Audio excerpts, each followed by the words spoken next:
नीट paper फुटीच्या प्रकरणामध्ये RCC क्लासेसचा संचालक शिवराज मोटेगावकरला अखेर अटक। 11 तासांच्या चौकशीनंतर मोटेगावकरवरती अटकेची कारवाई।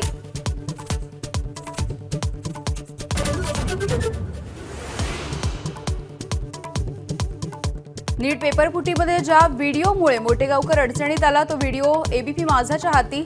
3 मे रोजी परीक्षा दिलेल्या मुलींनी मॉक टेस्ट प्रमाणेच पेपर आल्याची दिली होती माहिती।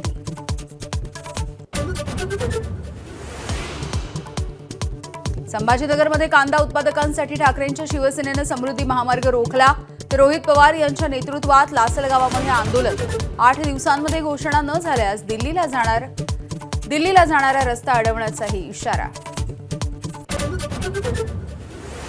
विधान परिषदेच्या 17 स्थानिक स्वराज्य संस्थांच्या मतदारसंघामधल्या निवडणुका जाहीर।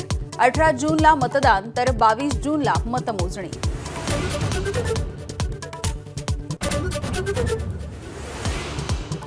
वाशिम बुलढाण्यासह अनेक ठिकाणी 4 दिवसांपासून इंधनाची टंचाई।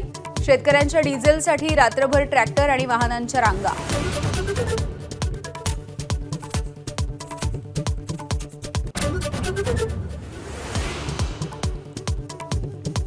रत्नागिरी जिल्ह्याला हवामान विभागाचा पावसाचा येलो अलर्ट। तुरळक पाऊस आणि जोरदार वारे वाहण्याचा हवामान विभागाचा इशारा। आज आणि उद्या जिल्ह्यामधल्या काही भागात पावसाची शक्यता।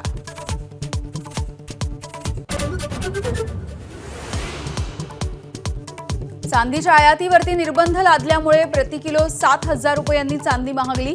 आज चांदी प्रति किलो 2,70,000 सोन्याच्या दरांमध्ये कोणताही बदल नाही।